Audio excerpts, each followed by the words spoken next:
Nós estamos discutindo já, acho que há 2 aulas, mas principalmente na aula passada, o debate entre monetaristas e neoclássicos.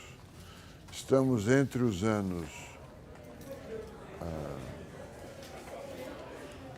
anos 45 e 80, é um longo período de tempo. O modelo ISLM ocupa todos os livros textos, discute-se economia fechada e há um debate entre monetaristas e neoclássicos. Os neoclássicos incorporaram a teoria keynesiana e deixaram de lado a teoria quantitativa da moeda, que seria um caso especial. Os monetaristas, particularmente da Universidade de Chicago, neste debate tentam resgatar a teoria quantitativa de moeda e apresentá-la como uma teoria empiricamente válida e mais simples do que o complexo modelo ISLM. Nesse período, nós poderíamos dizer de forma simplificada, os monetaristas é que estão por baixo, por cima estão os neoclássicos.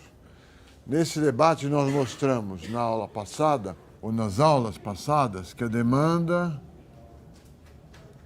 de moeda para transações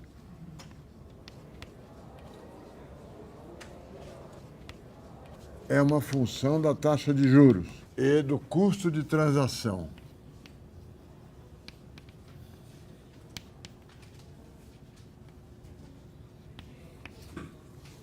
Ou seja, mesmo que o dinheiro seja usado apenas para financiar transações, como o capital de giro, ele depende da taxa de juros.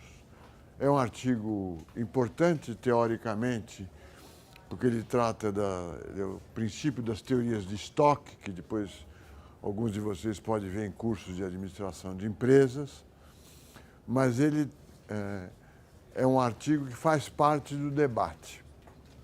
Mesmo se a demanda de moeda for uma demanda em função da renda nominal, ela para financiar o capital de giro, apenas para financiar transações, ela depende da taxa de juros.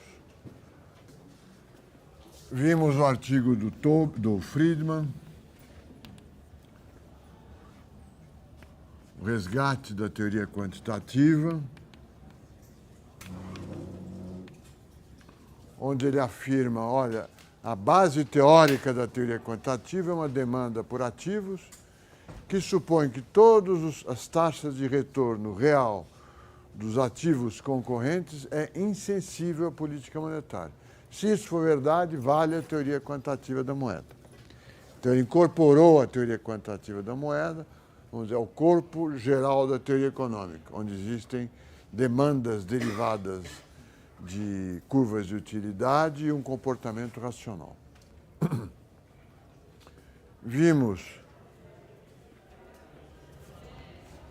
a saída empírica do Friedman para defender a teoria quantitativa, a hipótese de renda permanente, que faz com que a velocidade de renda da circulação da moeda seja constante, que é uma hipótese fundamental da teoria quantitativa. E eu havia mencionado que o debate é um debate, apesar de serem 2 artigos rigorosos do ponto de vista teórico, há um debate retórico importante.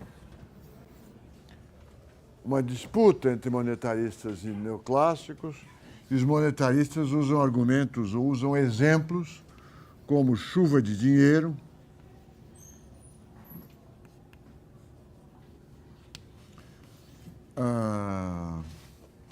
efeito riqueza,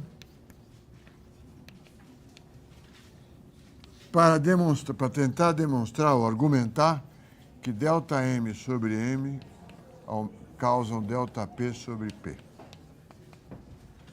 Ou seja, aumentando a oferta de meios de pagamento, aumenta o nível geral de preços. é um debate, vamos dizer, de baixo nível. Teve soco abaixo, teve golpe abaixo da linha de cintura, da cintura. Eu mostrei isso na aula passada. Chuva de dinheiro não é um exemplo ou uma analogia significativa para a política monetária. O dinheiro não cai do céu quando se aumenta a quantidade de dinheiro. Se caísse do céu, ele deveria ser estudado como um ganho de riqueza súbito e inesperado, que não é o que a política monetária causa, e a consequência desse ganho de capital, que poderia ser aumento de consumo ou substituição do dinheiro por outros ativos ou bens. Portanto, é um exemplo, é uma analogia imprópria. E é o que o Tobin mostrou, ou mostra, naquele artigo que vocês têm que ler, é um artigo difícil, em inglês, que se chama Money and Other Stores of Value. Uma recomendação genérica, que eu acho que talvez vocês não precisem, não há por que temer artigos difíceis de economia ou de outras áreas de conhecimento. Né? É difícil na primeira vez, na segunda se esclarece, na 10ª talvez vocês leiam de uma outra forma. Aprender não é uma tarefa simples ou indolor. Aprender, na realidade, se trata de desaprender uma coisa para aprender outras. Trocar o software. Mas o software residente, ele é resistente a um novo software. Né? Quando um aluno ou quando alguém diz eu não entendi, essa expressão significa muitas coisas, mas significa também eu não entendi porque eu entendo de outra forma. Eu não quero abrir mão da forma pela qual eu entendo. Aprender tem esse sofrimento, essa fricção,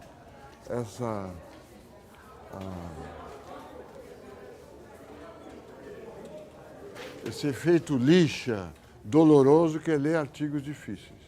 O Tobin é um escritor claríssimo, rigorosíssimo, mas por isso ele se torna difícil para nós, que não temos o rigor ou o conhecimento que exige o rigor que ele apresenta. Essas críticas ao debate retórico são críticas apresentadas neste artigo. E agora eu continuo apresentando o artigo, que é o item 2,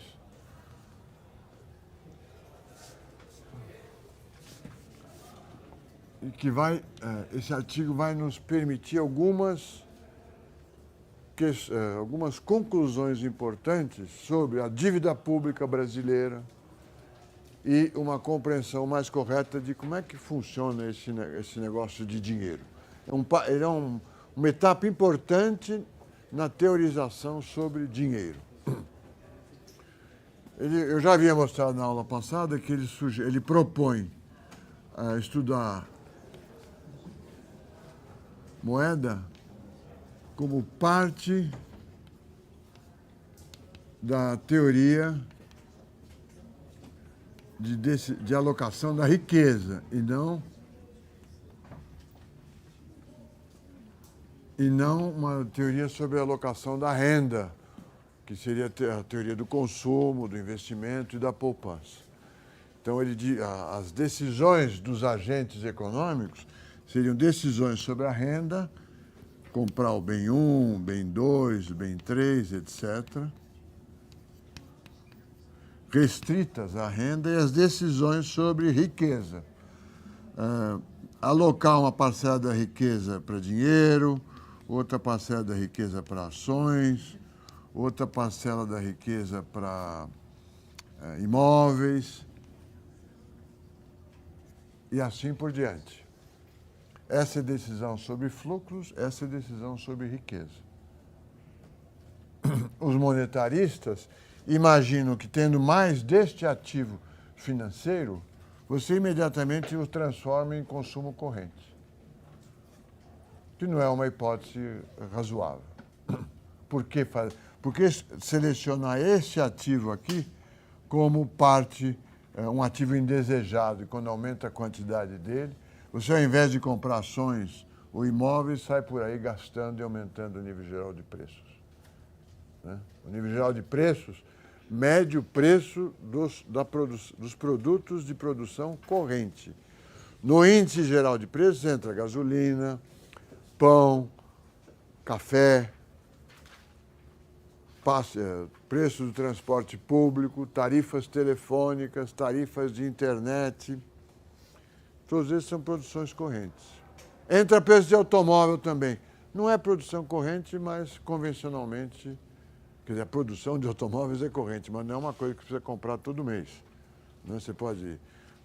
um trabalhador nunca vai chegar para o patrão e dizer, olha, preciso aumentar meu salário porque o preço dos automóveis aumentou.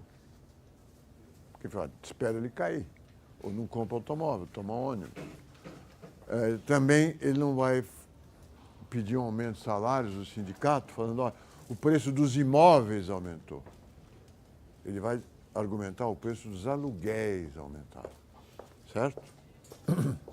Então, ele mede, o índice de preço mede a desvalorização, a valorização da moeda em relação à produção corrente. E exclui a valorização ou desvalorização da moeda com relação a ações, imóveis, títulos públicos, a opção de ativos reais, que são parte da riqueza. Então, ele propõe que se estude a demanda de moeda como parte das decisões sobre a riqueza. E aí, a restrição orçamentária, quanto que o agente econômico pode gastar, é dado pelo estoque de riquezas e não pela renda corrente. Aliás, no modelo SLM, a IS é modelada assim. Você tem a demanda agregada C mais I mais G mais menos T.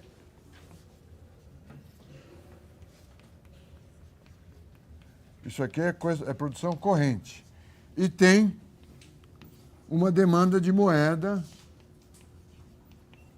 que é uma decisão sobre estoque. Esta e esta estão relacionadas. Não é claro no ISLM como estão relacionadas, mas estão.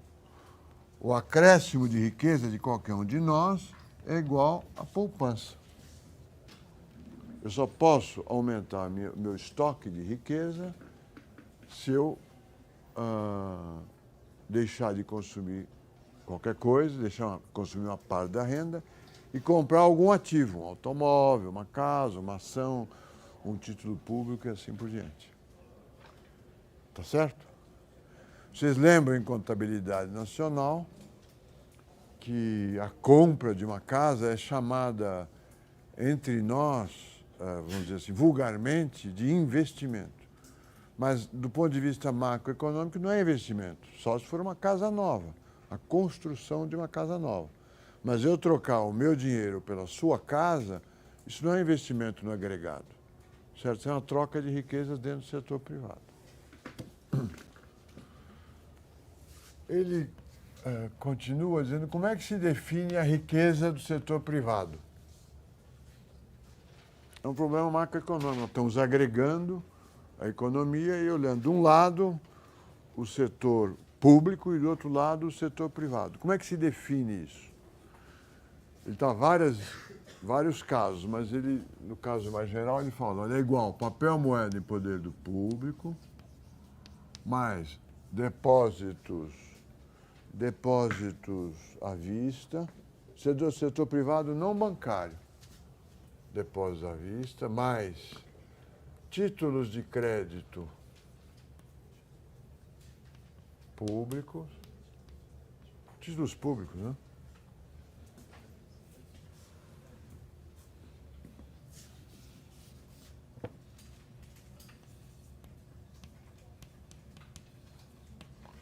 Mais ações mais bens de capital real. A fábrica que você possui, a fábrica, os automóveis, a casa, os computadores, os móveis, tudo isso é o capital real.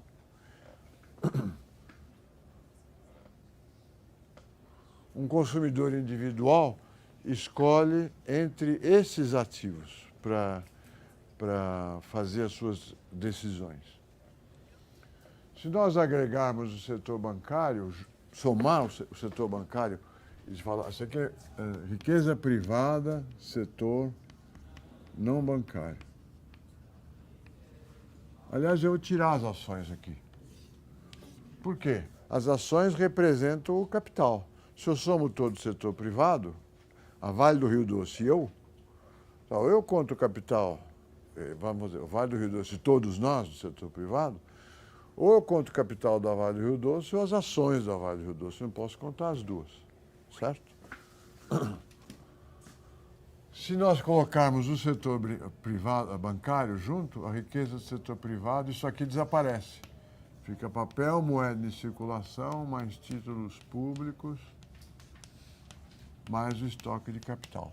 Por quê? Porque o depósito à vista, tem depósito à vista, aliás, aqui eu tinha que tirar menos empréstimos tomados. Este aqui cancela com este. O setor não bancário. Certo? E ele afirma com razão que isso depende do arranjo institucional da economia que está sendo analisada, em primeiro lugar, e, em segundo lugar, do tempo, que período que nós estamos falando. Né? No capitalismo contemporâneo, no capitalismo anterior. Quem é que emite moeda? É só o governo ou existem bancos privados emissores, como existiu frequentemente nos Estados Unidos e no Brasil no século XIX? Né? São várias alternativas que ele faz. Quando se analisa essa parte aqui, que é o M, ele tem uma característica especial. Esse M aqui tem taxa de juros igual a zero. É um ativo sem rentabilidade. Ele só tem uma qualidade, que ele é extremamente líquido, é o mais líquido ativo da economia e, por causa disso, ele é um grande financiador, é o financiador das transações. Todos os outros têm uma taxa de retorno. A teoria quantitativa da moeda, para o Tobin, a teoria desenvolvida pelo Marshall, supõe que as taxas de retorno reais da economia, o retorno do capital e das ações e dos títulos privados, é constante. Essa é a hipótese fundamental da teoria quantitativa da moeda. A mesma hipótese que o Friedman faz para resgatar a teoria quantitativa da moeda. Tá certo? O Friedman resgata a teoria quantitativa da moeda, fazendo uma demanda genérica de ativos, fixando todos os retornos reais dos ativos alternativos da teoria quantitativa da moeda. O dinheiro rende juros zero, então você fica com mais ou menos dinheiro apenas em função da renda nominal, PY, KPY.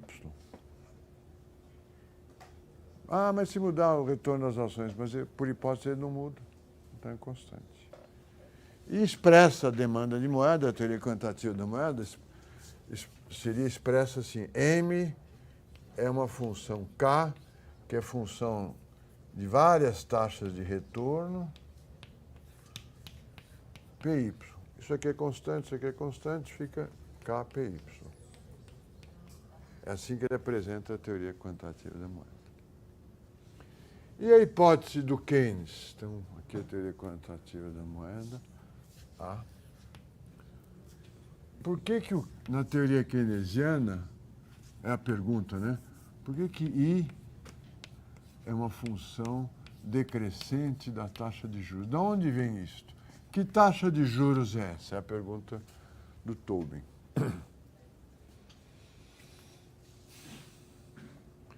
Uma nota, uma observação aqui, fora do curso.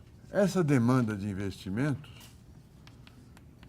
nunca se conseguiu construir uma teoria geral econômica, introduzi-la na teoria econômica geral, como eu introduzi, como nós derivá-la da teoria econômica geral, como nós derivamos a demanda de batata, a demanda de bens de consumo, a demanda de automóveis. Para todas essas demandas, a teoria econômica tem um procedimento comum, faz parte da teoria econômica. Utilidades, maximiza a utilidade, deriva a demanda da batata. No caso da produção, há uma função de produção, o empresário maximiza lucros, eu tiro a demanda de máquinas, eu tiro a demanda de matérias-primas e eu concluo qual é a produção ótima que esse empresário vai adotar. Isso é uma nota, é um desvio que eu estou dando. Agora, investimento não é demanda de máquinas. Por que não é demanda de máquinas? Ele é a demanda de máquinas novas e não de máquinas. A teoria econômica diz quantas máquinas, prevê quantas máquinas uma empresa vai ter. Investimento não é quantas máquinas a empresa vai ter, é quantas máquinas novas ele vai comprar. E a pergunta é por que não comprou antes? Por que está fora do ponto de equilíbrio? Estão entendendo a minha questão? E essa formulação da demanda de mais máquinas sem a função da taxa de juros foi estudada por muito tempo e não chegou a nenhum resultado que tivesse ficado consagrado, porque é uma demanda que depende da velocidade de ajuste. É um problema dinâmico. Ou seja, eu tenho X máquinas hoje e gostaria de ter, no ano 2020, 10 vezes mais máquinas. Como é que eu compro essas máquinas novas? Quando? E por que nessas datas? Eu precisaria ver o custo de fazer esse ajuste. Certo? Em outras palavras, a teoria econômica deriva uma demanda por um estoque de máquinas. A demanda de investimentos é uma demanda por uma variação no estoque. Por que o empresário não está, a empresa não está no ponto ótimo imediatamente? Se ela não está no ponto ótimo, ela quer esse volume de máquinas e tem este, por que ela não pulou para este imediatamente? Deve ter um custo de ajuste. Vou comprar a máquina só ano que vem, o que eu perco de produção nesse período é compensado, é menos importante do que eu gastar os meus recursos agora. É uma teoria de dinâmica. Né? E sendo dinâmica, depende de velocidades, por que essas velocidades são assim ou assado, então não há uma teoria econômica que eu pudesse perguntar no vestibular ou na prova, derive a base teórica da demanda de investimento. Ia dar problema. Ficou em aberto. E é um conceito que faz parte da nossa visão de problemas econômicos. A baixa taxa de juros aumenta o investimento. É um conceito que também pertencia à teoria clássica. Né? Baixa taxa de juros aumenta a quantidade de investimento. Mas ela não tem uma base como a demanda de batata, ou a demanda de café, ou a demanda de mão de obra, por exemplo. A demanda de mão de obra é dada pelo valor da produtividade marginal do trabalho. Essa demanda de investimento não é dada pelo valor da produtividade marginal do capital, porque o capital é um estoque, investimento é mais desse estoque. Mas isso é uma nota. Observação, nota.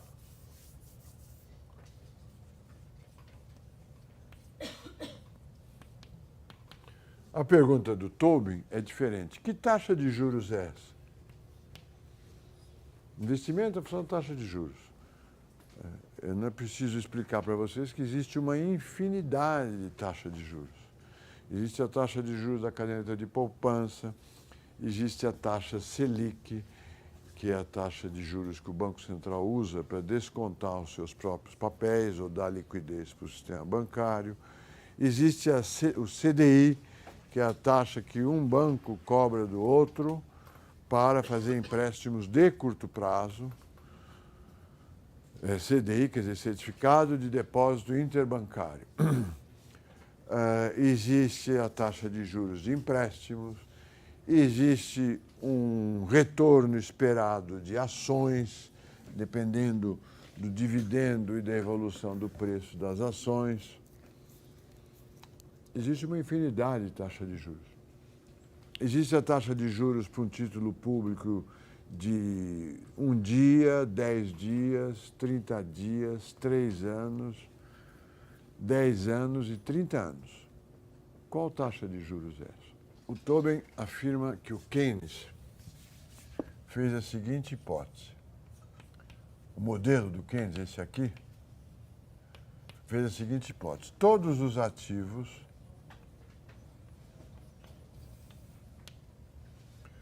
têm taxa de retorno proporcionais, em equilíbrio. Ou seja, o retorno das ações é alfa do retorno do título público, que o retorno é beta do retorno de títulos privados, que é gama da taxa de retorno do capital investido diretamente. Esses ativos não têm taxa de retorno igual porque eles têm características diferentes em termos de liquidez, risco de variação de preço e risco de crédito. Mas há um equilíbrio. Se o mercado financeiro estiver em equilíbrio, eles mantêm uma certa proporcionalidade. O título que tem mais liquidez tem um retorno menor. O título que tem menor risco tem um retorno menor. O que tem maior risco tem um retorno maior. Mas em equilíbrio, se é que isso existe no mercado financeiro, a arbitragem, a troca entre papéis e entre ativos, faz que elas mantenham uma certa proporcionalidade. E essa taxa média aqui, vamos dizer, RA, é uma taxa média, é a taxa com a qual você compara o investimento. A continuação, o modelo do Keynes. Todos os ativos têm uma taxa de retorno média dada vamos por I, né? Não é R, dada por I. São taxas diferentes entre eles, mas a diferença é sempre a mesma. E depende das características do ativo. E é comparada esta taxa com a taxa de retorno do dinheiro, que é zero, por definição. Então, a demanda de investimentos teria aqui a taxa de retorno dos ativos, aqui a demanda de investimentos, quanto você está disposto a abrir mão das vantagens do dinheiro para obter uma taxa de retorno média igual à taxa de retorno dos ativos financeiros aplicados na produção. Ele fala, é uma boa hipótese, mas é uma hipótese, é uma conjectura, é uma alternativa que dá os resultados que nós conhecemos, por exemplo, o crowding out. Se o governo vende títulos públicos, fica mais interessante aplicar em títulos públicos do que investir, há uma expulsão do investimento privado. o título público aí aparece como uma alternativa ao capital produtivo aplicado na economia. Ele não tem nada contra essa hipótese. Ele fala, mas essa é uma hipótese.